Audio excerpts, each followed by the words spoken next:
Assalamualaikum warahmatullahi wabarakatuh. Perkenalkan, kami dari kelompok 7 yang ingin mempresentasikan hasil diskusi kami yang berjudul Pancasila sebagai dasar nilai pengembangan ilmu. Baiklah, terlebih dahulu izinkan kami memperkenalkan nama anggota kelompok kami.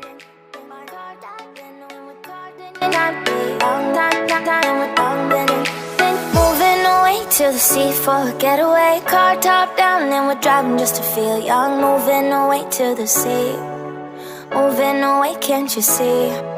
Sand in your feet, feel the breeze in the summertime. Stars in the sky, one dime for a Baiklah, inilah teman-teman penjelasan dari kelompok kami. moving away, can't you see?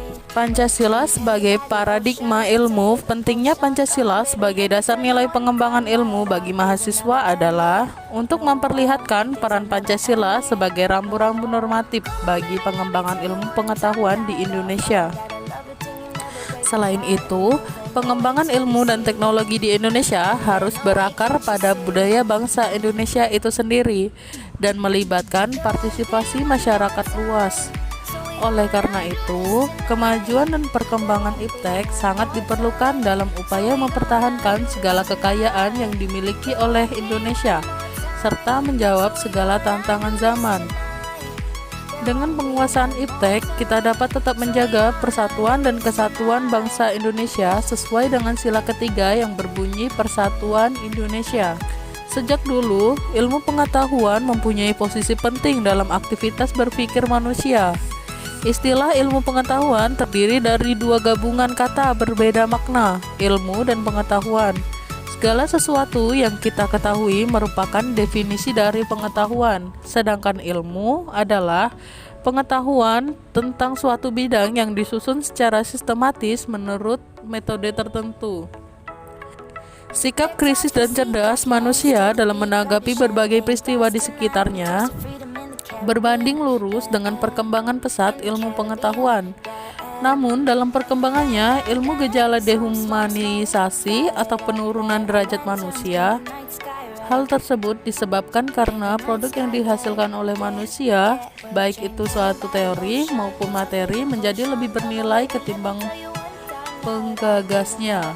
Itulah sebabnya peran Pancasila harus diperkuat agar bangsa Indonesia tidak terjerumus pada pengembangan ilmu pengetahuan yang saat ini semakin jauh dari nilai-nilai kemanusiaan. Ilmu dalam perspektif historis. Ilmu pengetahuan berkembang melangkah secara bertahap menurut dekade waktu dan menciptakan zamannya. Dimulai dari zaman Yunani kuno, abad tengah, abad modern, sampai kontemporer.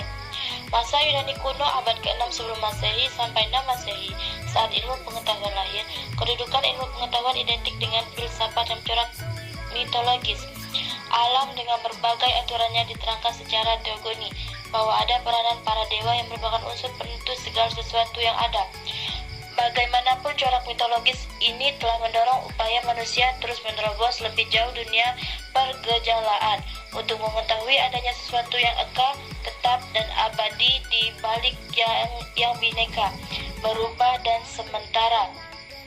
Memasuki abad tengah, abad ke-5 Masehi, pasca Aristoteles, filsafat Yunani kuno menjadi ajaran praksis bahkan mistis, yaitu sebagaimana diajarkan oleh Stoa, Epicuri, dan Plotinus. Semua hal tersebut bersamaan dengan pudarnya kekuasaan Romawi yang mengisyaratkan akan datangnya tahapan baru, yaitu filsafat yang harus mengabdi kepada agama. Filsuf besar yang berpengaruh saat itu, yaitu Augustinus dan Thomas Aquinas. Pemikiran mereka memberi ciri khas pada filsafat abad tengah. Filsafat Yunani kuno yang sekuler kini dicairkan dari anatominya dengan doktrin gerejani. Filsafat menjadi bercorak teologis. Bicara tidak hanya menjadi pusat kegiatan agama, tetapi juga menjadi pusat kegiatan intelektual.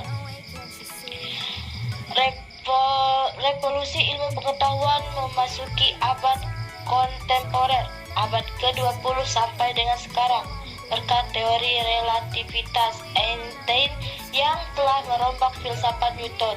Semula sudah mapan di samping teori kuantumnya yang telah mengubah persepsi dunia ilmu tentang sifat-sifat dasar dan perilaku materi.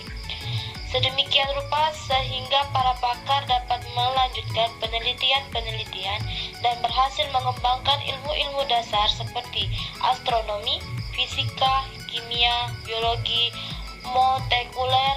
Hasilnya seperti yang dapat dinikmati oleh manusia sekarang saat ini. Optimisme bersamaan dengan pesimisme merupakan sikap manusia masa kini dalam menghadapi perkembangan ilmu pengetahuan dengan penemuan-penemuan spektakulernya. Di satu pihak telah meningkatkan fasilitas hidup yang berarti menambah kenikmatan. Namun di pihak lain gejala-gejala adanya malapetaka, bencana alam menjadi semakin meningkat dengan akibat-akibat yang cukup fatal. Optimisme dalam menghadapi ilmu pengetahuan dan teknologi adalah konsekuensi yang harus diterima oleh manusia sebagai akibat dari, sebagaimana disebut oleh Iskandar Al-Syabana, fenomena dialektika teknologi. Penyelesaian suatu persoalan dengan teknologi akan selalu membawa bibit-bibit persoalan utama yang membutuhkan suatu penyelesaian pula. Penyelesaian tersebut biasanya dilakukan dengan teknologi yang setingkat lebih tinggi. Kejadiannya berikutnya adalah fenomena dialektika ini akan terulang lagi. Demikian. C. Peran ilmu pengetahuan dan teknologi dalam.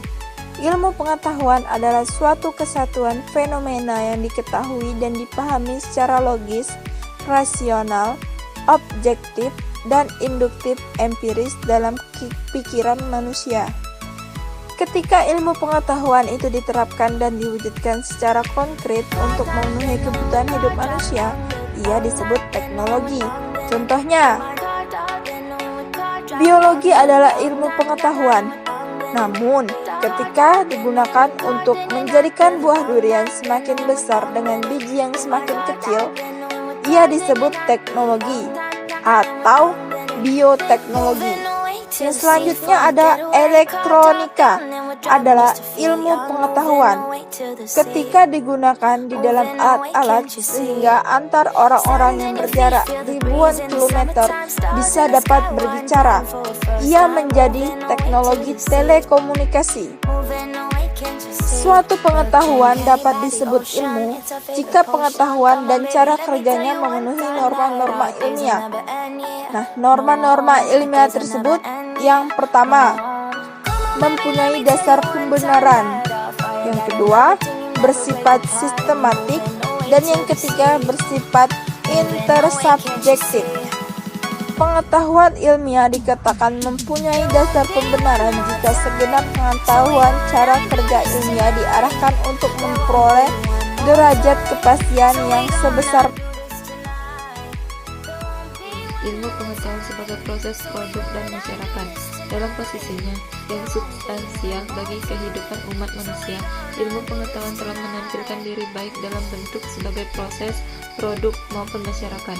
Sebagai proses, ilmu pengetahuan menampakkan diri sebagai aktivitas atau kegiatan kelompok ilmuwan dalam upayanya untuk menggali dan mengembangkan ilmu melalui penelitian, eksperimen, ekspedisi, dan sebagainya.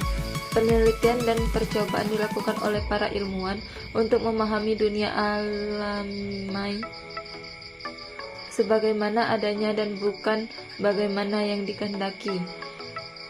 Orang yang mau mempelajari ilmu untuk mengembangkan teknologi, motivasi ilmuwan yang sebenarnya adalah nafsu ingin tahu, bukan manfaat kepada masyarakat.